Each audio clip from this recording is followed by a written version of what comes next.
I'm going to show you the audio feedback features of the HRV application. Now, just to recap, the basic idea of the audio feedback is that it complements mindfulness because it's less intrusive. So in mindfulness practice, you want to focus more on your direct experience and not be overwhelmed by the feedback and having to look at graphs, etc. So that's the advantage of audio feedback. If nothing else, you can have the feedback with eyes closed. So the good news is in the HRV app, there's nothing essentially new or different. If you've worked with the other applications from earlier in the course, there's nothing essentially new here. There are three forms. They are MIDI, breathing tone, and threshold-based feedback. Now, the only one that might be slightly new to you is breathing tone. Now, this was in the EMG and breathing application, but you might not have bothered with that. So in that case, that's going to be new for you. But I'll explain it anyway. The controls for the audio feedback functions are at the bottom of the application window. So first MIDI, each one has a play and stop button and a volume slider. So we've got MIDI and then the breath tone, play and stop, and then slider, and then threshold. So those are the controls.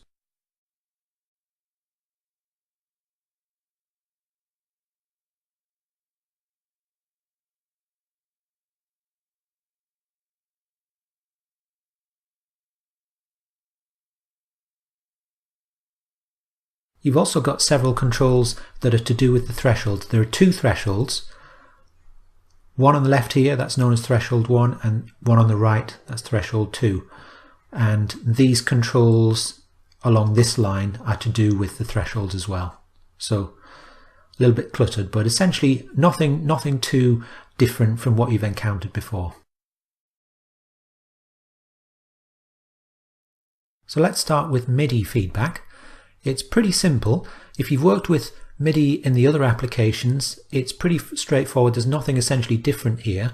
The basic idea is that you get a musical note, for example a piano note, that's triggered either by a heartbeat or by a breath, depending on which parameter you've selected to feed back through the MIDI.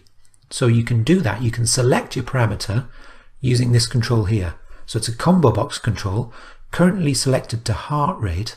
And with that selected, I can play a note for each heartbeat which rises and falls in pitch with the heart rate. So I'll give you a demonstration of that.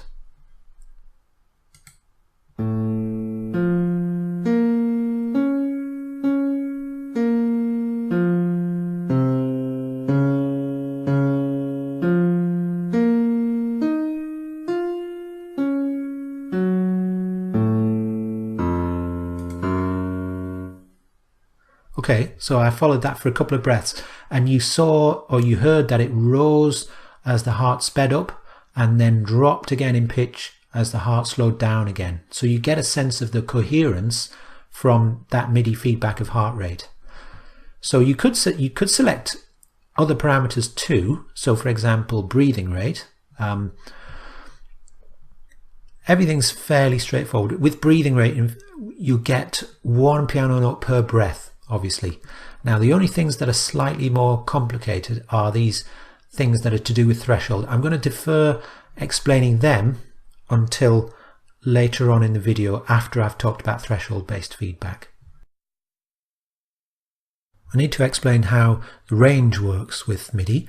So there's obviously there's a maximum pitch and a minimum pitch that the MIDI feedback will play, and those pitches, they correspond to a parameter that's defined by the range in the charts. So let's say I'm using MIDI feedback to feedback breathing rate.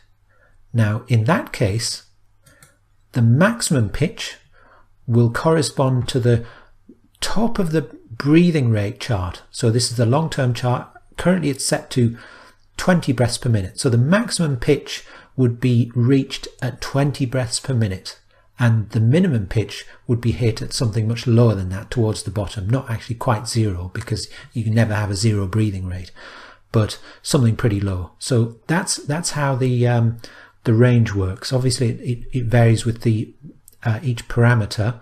So for example, if I were feeding back coherence score, then it would be something like 0 to 100. So the maximum pitch at 100. Okay, so that's MIDI feedback. Let's move on to breathing tone feedback. Now, if you've worked with the EMG and breathing application, you might have encountered this before, but if not, then you haven't, so I'll explain it again. So the basic idea is that the breathing tone is, well, the software generates a tone that rises and falls with the breath. So it's a reflection of the breath. Let me just demonstrate that, because that's the best way to show you what I mean. So if I just press play here.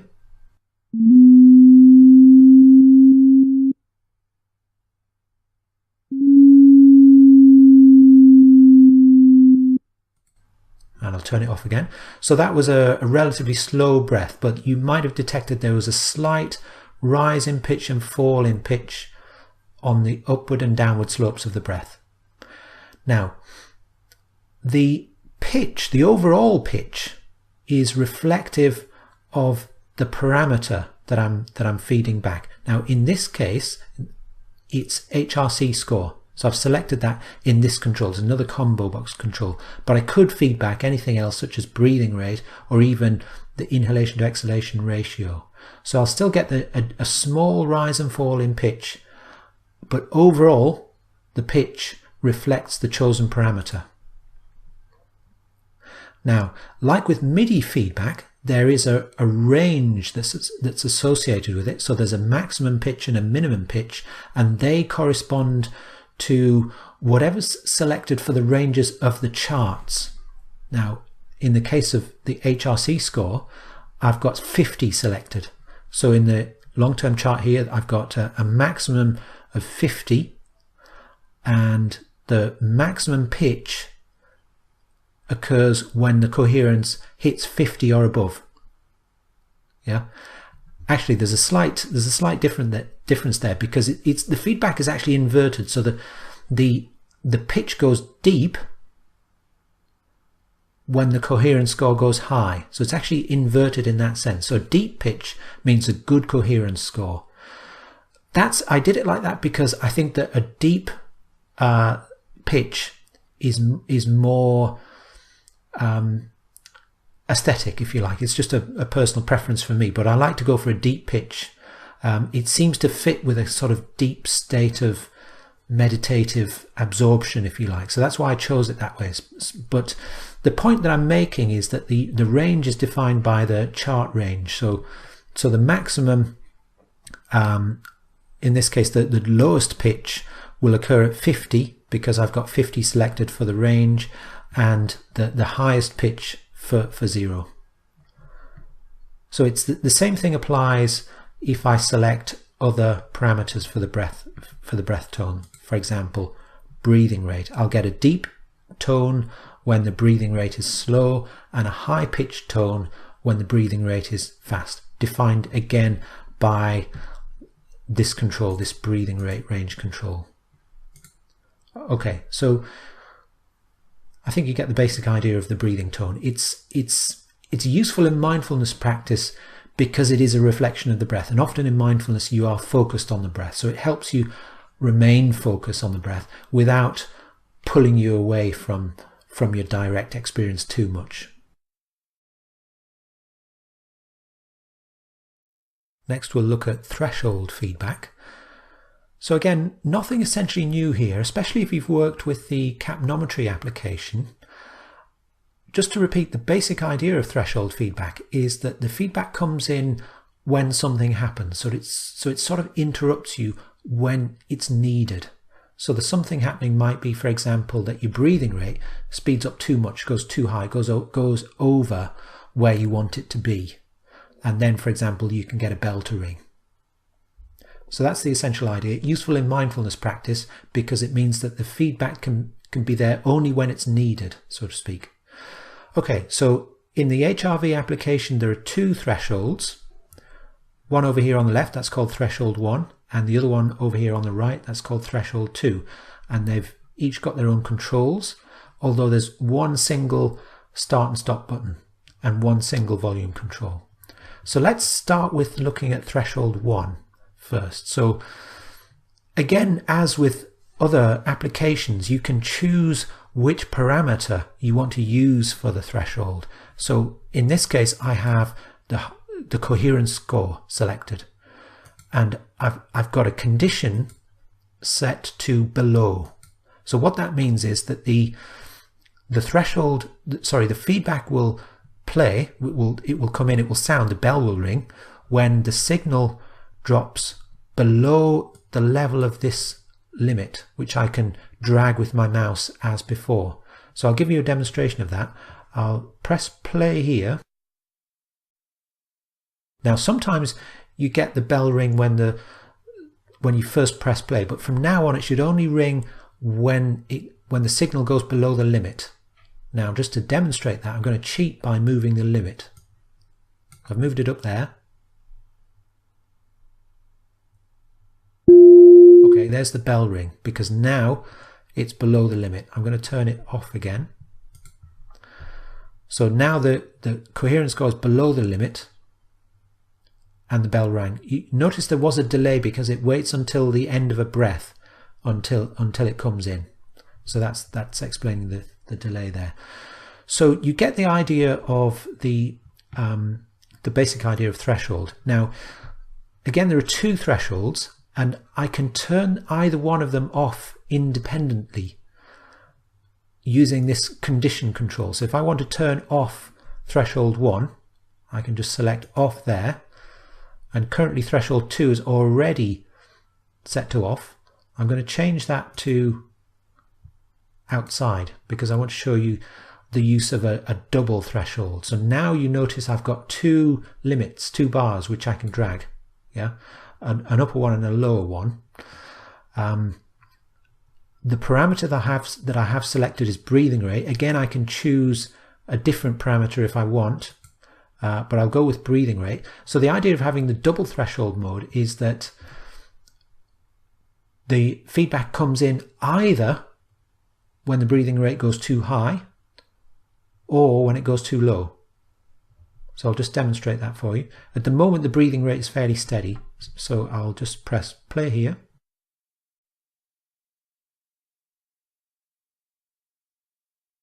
Okay, now I'll cheat by making it go too high. Oh, I didn't have to cheat because I suddenly got a perfectly timed fast breath. So it went above. I'll turn it off again.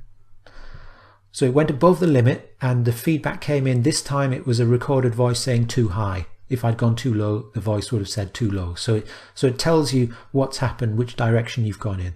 That's the idea of the double threshold mode. And again, just to repeat that, you specify that using the condition control here. It's the same for threshold 1, which is now currently off. So you can have between, again, you can have above and below.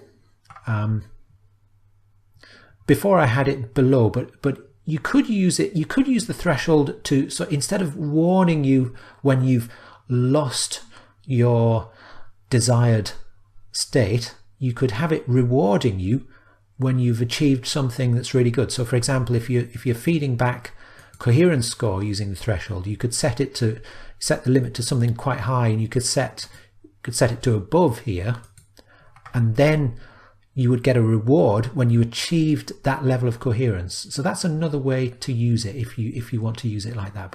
But often in mindfulness, it's quite good to use it as a sort of a warning that you've drifted away. That seems to fit quite well with the nature of mindfulness practice. Okay, so that's essentially threshold-based feedback. I want to finish by revisiting MIDI and breathing tone feedback, just to explain one more thing that's to do with the range. So just to recap, again, you can select the parameter for, say, the MIDI feedback.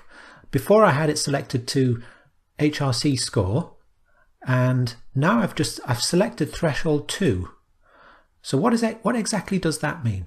Well, it's a way of setting the range for the MIDI feedback, or narrowing, having a nice precise range that suits you.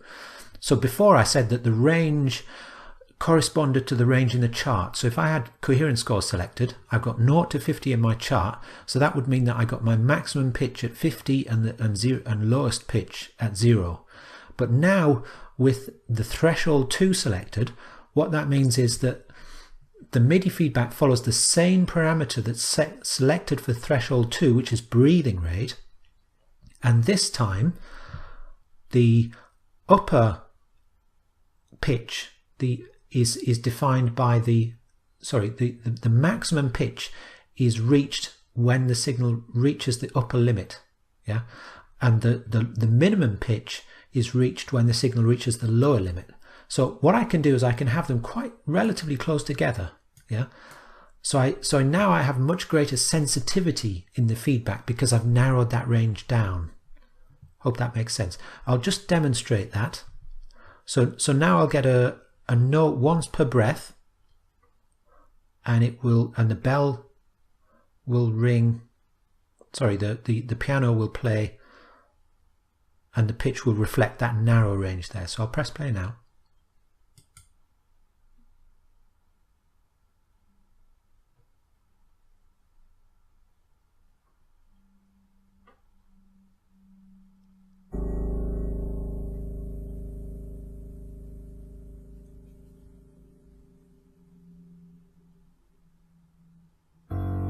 Okay, so those are pretty deep notes. If I move the lower limit down, that's effectively changing the scale so that the pitch is now much higher at the same breathing rate.